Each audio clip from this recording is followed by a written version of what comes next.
the opening ceremonies of day 2 of the Open House and Air Show. We've got a great lineup for you. We got a lot of fun, a lot of flying going on. You're going to have a great time, and it's all not costing you anything. That's amazing. What a deal.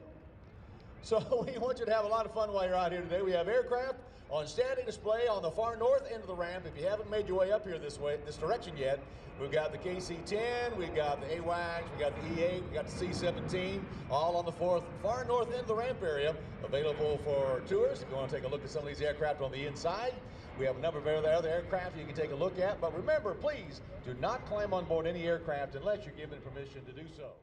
Every air show has several things in common. They draw big crowds. They have an exciting lineup of aircraft ranging from civilian aerobatics to vintage warbirds and all the way to today's modern military aircraft. And they all have an announcer talking about what's in the air and what's on the ground. It may seem like it's an easy task, but there's a lot of work involved. I'm Mike McFarland, and I'd like to take you behind the scenes into what airshow announcers do at every air show, and introduce to you the 3 airshow announcers from David Schultz Airshows, whose voice you'll hear over the public address system. Up over the top. It's warm, but he's weightless right now. Coming down around, he's going to build up to about 4 G's right there, 4 times the force of gravity. You weigh 200 pounds, you suddenly weigh 800 pounds. What many spectators don't realize is that an airshow announcer has the longest act of any airshow. Not only does he or she call the airshow acts taking place on the airshow stage as they happen, announcers have a long list of responsibilities when they're on the microphone. Keeping everyone safe as well as entertained is high on that list, no matter the location and no matter the weather conditions. Just 6 months after Pearl Harbor, 16 of these aircraft appeared over the skies of the Japanese mainland. It's amazing to think, ladies and gentlemen, that these intrepid crews would be on this one-way mission. Even though they did not inflict major damage on the Japanese homeland, the morale boost was absolutely incredible. Prior to the airshow weekend, an announcer gathers his or her paperwork or documentation necessary to perform his or her job well. This documentation includes information about the pilots and the air crews who will be flying, brief histories about the aircraft flying in the air show, as well as the scripts for many of the aerobatic performers set to fly in that show. Often, the announcer will already have information on many of the aerobatic performers, as they will work with many of the same performers several times every season, and their highly scripted aerobatic routines remain unchanged. The announcers at Schultz Airshows work with and alongside many of the biggest names in the airshow industry, including the Air Force's Thunderbirds, the Navy's Blue Angels, the Royal Canadian Air Force's Snowbirds, all of the military's prestigious parachute teams, all of the major single-ship tactical demonstration teams from the Air Force, Navy, and Marine Corps. In addition to aerobatic pilots and warbirds, owners and operators from across North America. From the left, Terry Conley, the de Havilland Vampire.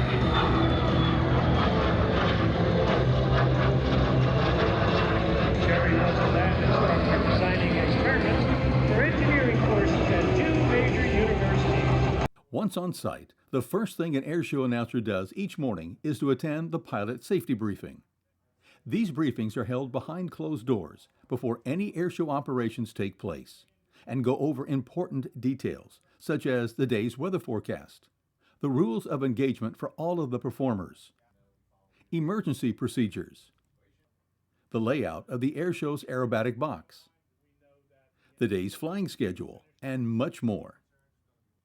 Schultz Airshows takes great pride in providing the most detailed pilot briefing at every event, something that their announcers take to heart. The pilot briefing is also an opportunity for the announcer to obtain last-minute details for the air show, such as the list of sponsors, the names of participating air crews, parachute jumpers, and music that's needed during air show acts. High overhead, the C-17, Globemaster 3, the newest, most flexible cargo aircraft in the entire Air Force. It's operated by Active Duty 305th Air Mobility Wing and Reserve 514th Air Mobility Wing here at Joint Base McGuire-Dix Lakehurst. At nearly every air show, the announcer works from a location that is physically separated from the air show spectator area. This gives him or her an unobstructed view of the entire air show stage, known as the aerobatic box. The announcer has direct communication with the air show's audio crew, who work alongside the announcer to provide the proper audio levels needed for the public address system. Unique to Schultz Airshows announcers is the ability to cue up the music required for many of the airshow performers' routines. The announcer also uses a two-way aviation radio to communicate in real time with pilots during their airshow routines, conversations which are transmitted through the airshow's public address system. The announcer also receives real-time information from the air boss, situated a few feet away, helping to keep the spectators engaged. And now, ladies and gentlemen, from your right, inbound, one of the legendary fighters of World War II, the P-51D Mustang.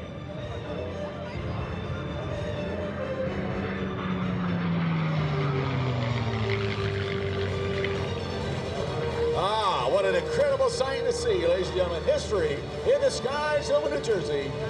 Air shows have a daytime flying display that could be as short as 1 to 2 hours or up to 6 or more hours in length. The announcer will take the microphone well before the flying display begins, welcoming everyone to the airshow location, talking about the airshow acts that are on today's flying schedule, the aircraft on static display, the locations of first aid and lost and found tents, the unique exhibits and areas located on the airshow grounds, any emergency announcements, and some of the general rules that spectators must follow while at the airshow, to include no smoking and no climbing on aircraft. Throughout the day, the announcer will also read through the list of the airshow sponsors and key individuals who are essential to making the airshow possible.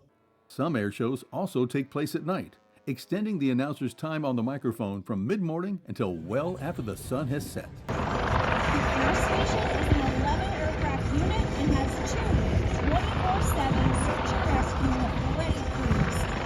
They're able to be airborne within 30 minutes of a distress call. The announcer is also responsible for keeping spectators entertained when an airshow must go into a weather delay due to rain, low clouds, or fog.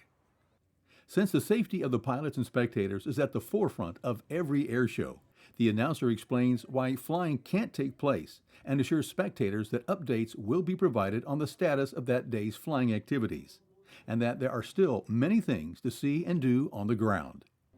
During a weather delay, the announcer works closely with the air boss and airshow staff so that he or she can pass on to the spectators regarding the status of the day's airshow. These updates are communicated over the airshow's public address system as well as on social media. From the left, here's John Sokolov, the L-29.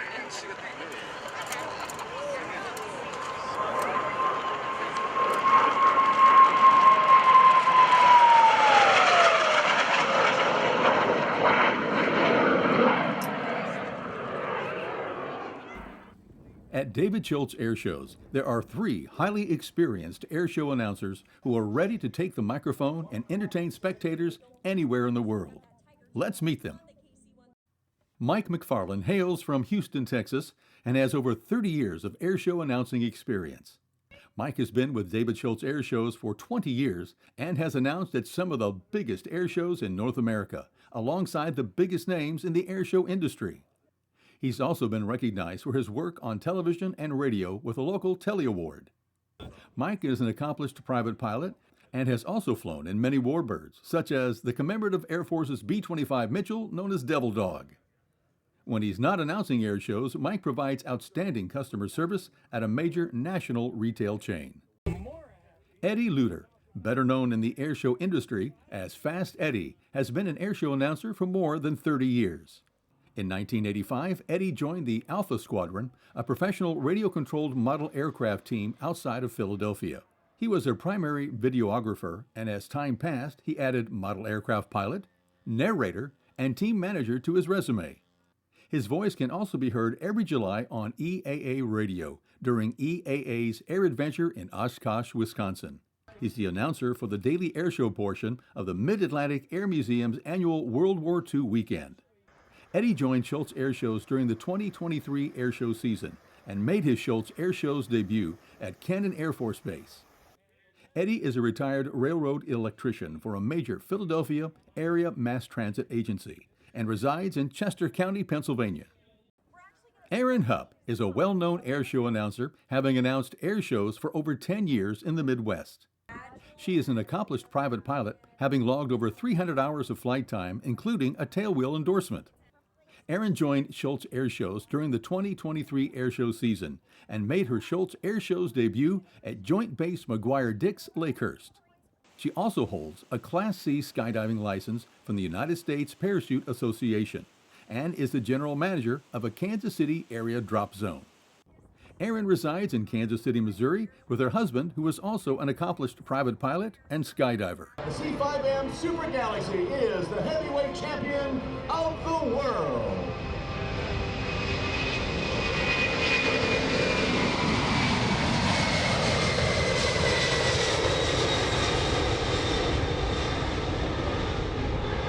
Unmatched in capability, the C5M provides direct delivery of outsized and oversized cargo to every theater of operation on the globe. The three announcers at David Schultz Airshows take great care in ensuring that the airshow is a success. Mike, Eddie, and Erin each bring decades of experience from a wide range of professional backgrounds and a unique style of announcing while paying close attention to the airshow's sponsors, VIPs, and exhibitors, all while handling the opening ceremonies, performer narration, and music, and keeping the spectators entertained, informed, and all of this within a family-oriented presentation. It's about the airshow and the airshow's spectators, not the announcers.